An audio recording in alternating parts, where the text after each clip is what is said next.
명석이와 함께 명석해지는 시간, 오늘도 수요일 아침에 명석한 알고리즘으로 돌아왔습니다. 지난 8월, 9월, 10월 3개월 동안 정말 고통스럽고 고생 많이 하셨는데 지난 일주일 전부터의 흐름만 생각하면 정말 천지개벽이 일어난 느낌입니다. 뉴욕에서는 연준이 큰 역할을 했고요. 여의도에서는 공매도 전면 금지 조치가 엄청난 파장을 몰고 오고 있는데요. 그렇다면 지금 시점에서 연준과 금리는 어떻게 움직일 것이며 공매도는 계속해서 호재로 남아있을 수 있을지 시장의 흐름을 냉철하게 확인해 볼 필요가 있을 것 같습니다. 알고리즘 따라가 보시죠. 자, 먼저 뉴욕으로 가보겠습니다. 일단 저는 지난주부터 7거래일 연속 랠리가 지속되고 있는 첫 번째 배경을 하나만 꼽자면 이 한 단어를 얘기하고 싶습니다. 자신감. 자신감을 되찾은 거죠. 그러면 이 자신감의 원천이 도대체 어디서 왔느냐, 그 배경이 어디냐라고 한다면 저는 금리가 시장의 주범이었구나, 시장을 계속 못 오르게 하고 억눌렀던 주체를 찾았다는 것, 그게 금리였다는 것에 확신을 갖게 됐다는 것에서 이제 금리가 떨어지자마자 시장이 이렇게 올라오기 시작했잖아요. 5%에서 4.5%까지 이제 어떻게 보면 속락, 급락이라고 볼 수 있는데 그 흐름이 그러니까 뭔가 좀 긴가민가 했죠. 도대체 뭐 때문일까? 거기서 진짜 주범이 금리였구나 라는 것을 확신하게 됐다는 게 자신감의 원천이라고 보고 있고요. 그러면 이 금리를 떨어뜨린 주역 역시나 뭐 누가 뭐래도 파월 의장과 FOMC라고 얘기를 할 수밖에 없겠죠. 완전한 비둘기는 아니었습니다. 그렇지만 조금은 부드러운 매라는 평가를 좀 받고 있죠. 발톱은 좀 숨기고 있지만 어쨌든 조금은 부드러워지면서 우리의 고금리 정책이 시장에 데이터에 어느 정도 먹히는 걸 확인하고 있다라는 발언들을 내주면서 시장을 환호하게 좀 만들어줬습니다. 그리고 결국에는 저는 이게 좀 크다고 생각해요. 지표에서도 그 흐름들이 확인되고 있죠. 고용과 물가에 고금리 정책이 뭐 영향을 주고 있다고 하는데, 아니 도대체 왜 이렇게 고용은 탄탄하기만 유지만 되는 것일까? 근데 그 흐름들이 지난 주말에 확인이 되면서 급격하게 신규 고용이 줄었죠.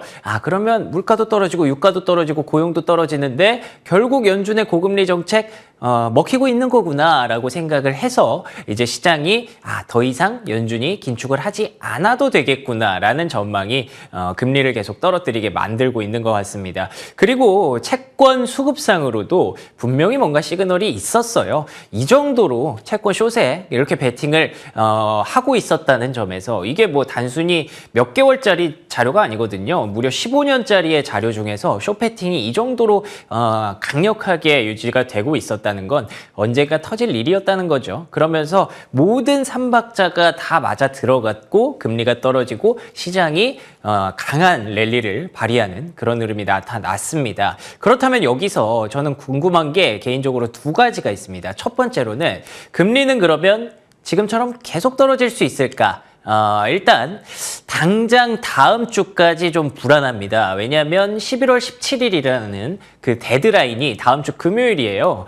이게 또 왔네요. 또 이렇게 여야가, 그러니까 공화당과 민주당이 과연 예산안 통과에 합의를 할 수 있을 것이냐. 지금 뭐 조용해지기는 했습니다만 궁금해서 기사를 찾아봤더니 이미 뭐 3주를 날려버린 공화당 뭐 이런 식으로 기사가 계속 올라오고 있더라고요. 결국 다음 주까지는 뭐 많은 분들이 예상하시는 것처럼 아마도 예산안 통과 쉽지 않을 것 같고요. 셧다운이라는 얘기가 나오면서 또 금리의 발작을 일으킬 가능성이 저는 충분히 있다고 보고 있습니다. 그리고 두 번째로는 뭐 결정적으로 연준의 의중을 아직 아무도 몰라요. 지금 앞서 말씀드린 대로 비둘기는 아니었거든요. 그 매가 발톱을 좀 숨기고 있다 뿐이지 지금 계속 이렇게 뭐 시장에서 금리 인하도 빨리 봐야 된다 이렇게 압박을 좀 주고 있는데 뭐 이거 하나 줬더니 더 가네 하면서 연준이 또 삐져서 다시 매로 돌변할 수도 있는 거거든요. 그리고 지금 끽해야 지금 금리 인하가 내년 3월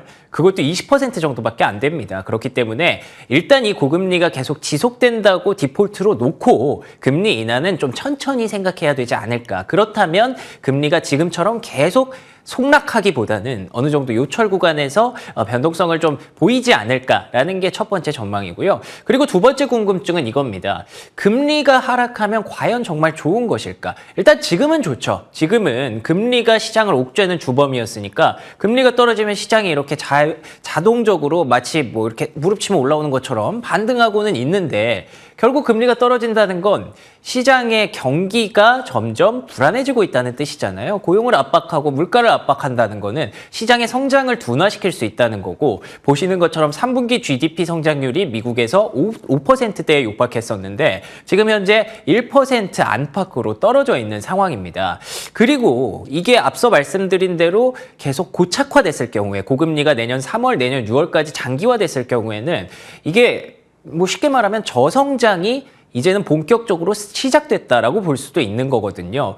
이렇게 된다면 과연 우리는 어쨌든 금리에 투자하는 게 아니라 기업에 투자를 하는 건데 그 기업들이 저성장 속에서 얼마나 본인들의 실적을 잘 방어할 수 있느냐 이게 가장 중요한 담론이 되는 시점이 분명히 올 거라고 생각을 하고요. 그렇다는 측면에서 피해야 할 섹터 여전히 중소기업, 중소 종목들은 좀 불안하다라고 디폴트로 가져가야 될 것 같습니다. 지금 당장은 금리가 떨어지면서 앞서 말씀드린 것처럼 자동적으로 이렇게 주가가 올라오는 부분이 분명히 있습니다만 언젠가는 좀 더 탄탄한 기업, 현금을 많이 확보하고 있고 그 현금을 활용해서 이렇게 저성장이 고착화되는 국면에서 다시 한번 성장의 희소성을 뽑아낼 수 있는 기업들 그 중심으로 시장의 중심축이 이동할 수밖에 없다라고 일단은 지금 전망을 가져가고 있고요. 그럼 이 내용들을 가지고 여의도로 가서 그걸 그대로 적용을 해볼 수가 있습니다. 더 탄탄한 나라 그리고 더 탄탄한 나라의 시장 그 조금은 불안한 시장이라도 그 안에서 조금 더 탄탄한 역할을 할 수 있는 그런 섹터가 조금 더 유리하겠다라고 해서 한국보다는 미국이 조금 더 유리할 수 있고 코스닥보다는 코스피가 조금 더 유리할 수 있다라는 전망으로 했었는데 여기 보시는 것처럼 그 금지가 시행되지 않았다면의 전제였고요. 그런데 그 금지가 주말 사이에 갑작스럽게 나왔죠. 공매도 전면 금지. 저는 개인적으로 좀 충격적이었거든요. 이렇게 유예기간 없이 저는 이런 뉴스들이 나오면 주말에도 이제 그럼 언제까지 시행하고 언제부터 시행하고 이런 것들을 좀 찾아보게 되는데 그러니까 당장 내일이더라고요. 일요일에 속보가 나왔고 월요일부터 안 되고 다음 내년 이제 상반기까지 이렇게 안 된다는 건 지금 계속 그 쇼패팅을 하고 있었던 앞서 채권에서도 쇼패팅 이만큼 늘어나면서 터진 거잖아요.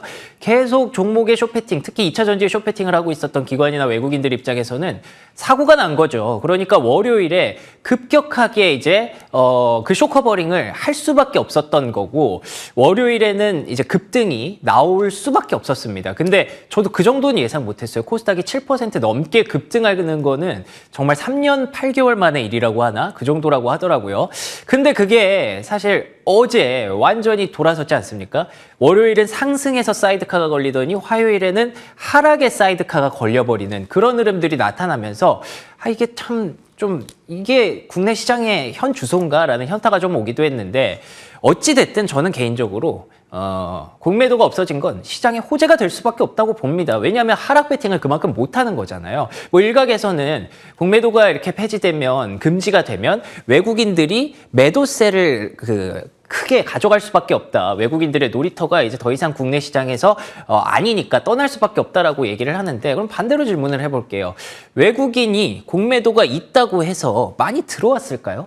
전혀 아니거든요. 코로나 때 공매도가 금지됐을 때 쭉 빠지는 건 사실이었는데 공매도 재개되고 나서 전혀 뭐 한국 시장에 애초에 관심이 없었습니다. 최근에도 계속 하락 쪽으로 베팅을 했었고 환율도 보시면 아실 거고 코스닥이 이만큼 빠졌던 거 코스피가 2200을 터치했던 거 그게 불과 일주일 전입니다. 외국인들은 일부 섹터를 제외하면 계속 국내 증시에서는 매도를 일관해 왔기 때문에 공매도가 있는 것 없는 것에 저는 그렇게 뭐 단기적으로 크게 영향은 주지 않는다고 봐요. 그런데 그 지점이 문제라고 생각을 합니다. 그러니까 공매도가 있고 없고의 그 시장이 뭐 단기적으로 이렇게 발작을 거듭할 수는 있고 변동성을 보일 수는 있지만 시장을 완전히 뒤바꿀 수 있는 재료는 아니거든요. 냉정하게 생각했을 때 공매도가 없어졌다라는 건 사전적인 정의에 따르면 하락 배팅을 할 수 있는 방법이 줄어들었다라고 봐야 되는 거고, 그럼 하락을 억제할 수는 있지만 그럼 공매도가 없어졌다고 해서 이게 시장의 랠리 상승을 견인할 수 있을까요? 저는 그건 아니라고 보거든요. 결국 공매도가 없어졌다고 고금리가 없어지는 게 아닙니다. 고금리가 계속 지속될 것을 갑자기 없애주는 건 아니고 그럼 기업들의 실적이 갑자기 좋아지는 것도 아닙니다. 그렇다는 측면에서 이 공매도의 쇼커버 영향력의 극대화 구간은 며칠 안 남았을 수 있다라는 점을 여러분들 기억하시면서 이 부분을 냉철하게 좀 바라봐야 될 때가 아닌가 싶습니다. 그래서 결론은 정책이 시장의 흐름을 바꿀 수는 없다라고 지어봤는데요. 물론 우리나라가 막 돈을 찍어낼 수 있는 기축통화국이면 정책 하나로 시장이 막 엎치락뒤치락 할 수 있겠죠. 그렇지만 우리는 그걸 알고 있잖아요.